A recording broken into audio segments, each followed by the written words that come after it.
Everyone says Sakamoto is the strongest assassin alive, but I think they're still underestimating him. Because what if we've never actually seen Sakamoto fight seriously? Not once. Not against Kashima. Not against Slur's organization. Not even against the members of the Order. Every fight we've seen might have been nothing more than Sakamoto holding himself back. And if that's true, the strongest character in Sakamoto days hasn't even shown 100% of his power.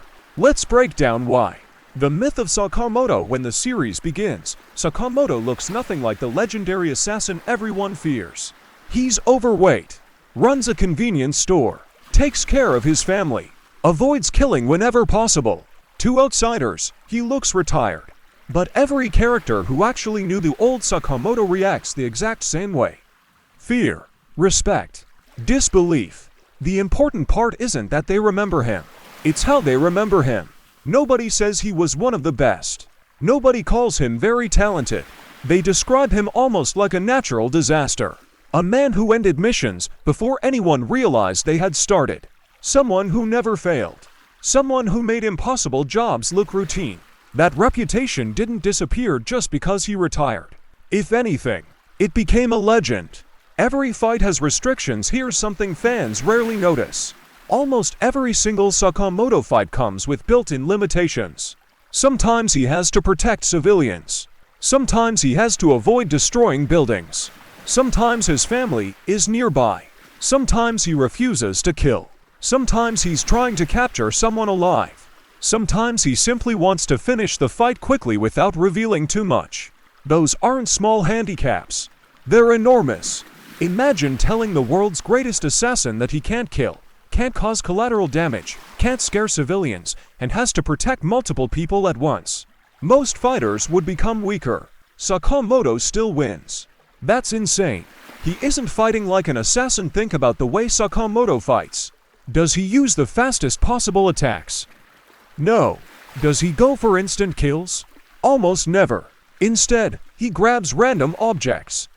Pens, receipts, candy, kitchen tools, bags, signs, coffee cups, even discount store products become weapons. At first glance it looks comedic, but there's another way to interpret it. What if he's intentionally making fights harder? A legendary assassin doesn't need a frying pan. He chooses one. That means he's limiting himself.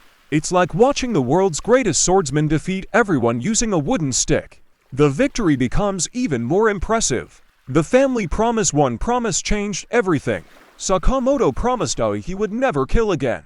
That sounds simple. It isn't. Removing killing intent completely changes combat. Professional assassins train for efficiency.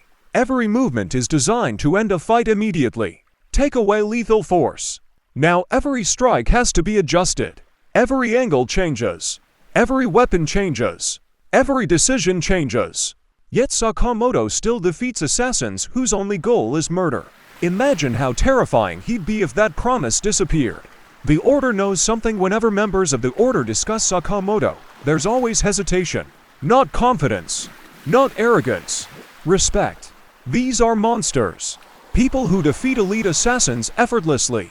And yet none of them treat Sakamoto like an ordinary retired man. Even when he's out of shape. Even after years away from active duty. That tells us something important. His reputation wasn't exaggerated. If anything, they're worried because they know what he used to be. And they don't know whether that version still exists. Prime Sakamoto might be a myth fans constantly ask. When will we see Prime Sakamoto? But what if we've misunderstood the timeline? What if Prime Sakamoto never ended? Physical condition matters.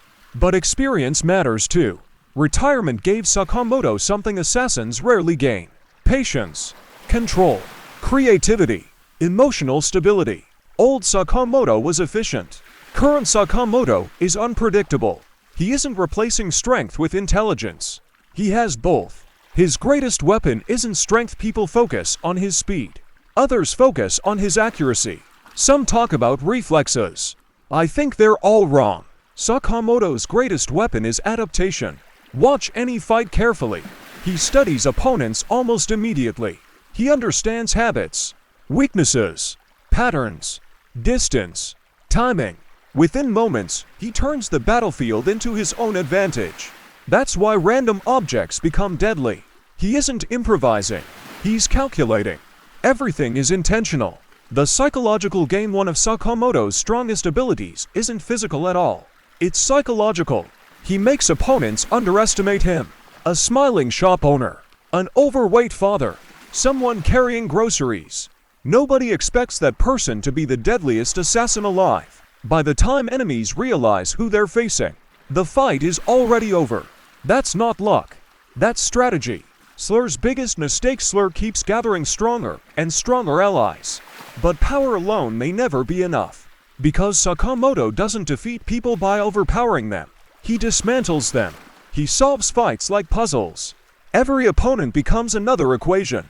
The stronger the enemy, the more information Sakamoto gathers. Eventually, the enemy runs out of surprises. We've never seen desperation think back through every major battle. How many times has Sakamoto genuinely panicked? Almost never. He gets surprised. He adjusts. He smiles. He wins. There's an incredible difference between struggling and losing control. Sakamoto has struggled, but he has never looked hopeless. That suggests hidden reserves. Every great shonen has a moment where the strongest character finally says, "Now I'll fight seriously." Sakamoto has never had that moment. Not yet. The final secret: here's my biggest theory. The old legendary Sakamoto everyone talks about might already be weaker than the current one. Not because of muscles. Because of purpose. Old Sakamoto fought for money, for missions, for survival. Current Sakamoto fights for his family, for his daughter, for his wife, for the peaceful life he chose. That creates something much stronger than professional skill. It creates absolute determination. Someone fighting to protect everything they love is often more dangerous than someone fighting to win. What happens if he finally stops holding back? Imagine the impossible. Someone threatens Aoi directly, or Hana. Imagine Sakamoto realizes that non-lethal force isn't enough. Imagine he decides, just once, to fight exactly the way the underworld remembers him. No restrictions. No mercy. No holding back. No protecting his reputation. No concern for collateral damage. Only efficiency. Would anyone survive? Could even the Order stop him? Could Slur?